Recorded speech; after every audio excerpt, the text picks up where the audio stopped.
ఒకవైపున రైతాంగానికి సంబంధించి అంత అద్భుతంగా ఉంది, అనవసరంగా తప్పుడు ప్రచారాలు చేస్తున్నారు, చక్కగా నీళ్లు వస్తున్నాయి, చక్కగా పంటలు పండుతున్నాయి, చక్కగా అభివృద్ధి పదంలో ఉంది అన్నటువంటిది ఈనాడు, జ్యోతి, అర్రజన్ మీడియా రాస్తుంటే, అదేమీ లేదు వాళ్ళు కష్టాల్లో ఉన్నారు, నష్టాల్లో ఉన్నారని సాక్షి రాసుకొస్తుంది. ఏది నిజమన్నది రైతులకే తెలియాలి. తాజాగా ధర లేక దిగాలు, పెట్టుబడి మేర కూడా రాక తలడిల్లుతున్న రైతులు కొంటామని మాటిచ్చి చేతులెత్తేసిన కూటమి ప్రభుత్వం అంటూ ఉల్లి, టమోటా, చీనీ రైతులు కన్నీటి పర్యంతం, కోత ఖర్చులు వృధాని పొలాల్లోనే పంటను వదిలేస్తున్న వైను సర్కారు తీరు నిరసిస్తూ కర్నూలులో ఉల్లి రైతుల ధర్నా, 2 ఉల్లి రైతులు పురుగుమందు దాగి ఆత్మహత్యాయత్నం, చావు బతుకుల మధ్య కర్నూలు ప్రభుత్వ ఆసుపత్రుల చికిత్స. మరోవైపు ఉల్లి, టమోటా రైతులు కిలోకి 5 నుంచి 8 కూడా దక్కని దుస్థితి.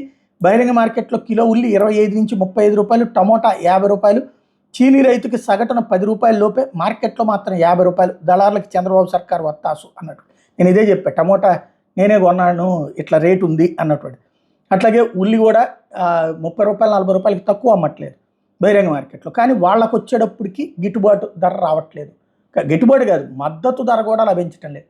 ప్రభుత్వం ఆల్రెడీ అదేది ఉల్లి 1200 కొనమంది కొంటున్నాం అని చెప్పారు. అలాగే అవి రైతు బజారుల్లో 15 రూపాయలకు అమ్ముతున్నామన్నారు. కానీ ఇక్కడ వీళ్ళు లేదు అని చెప్తున్నారు. కొనుంటారు, కాకపోతే అంతా అమ్ముడుపోవాలి కదా వచ్చేది, అది సమస్య ఇప్పుడు.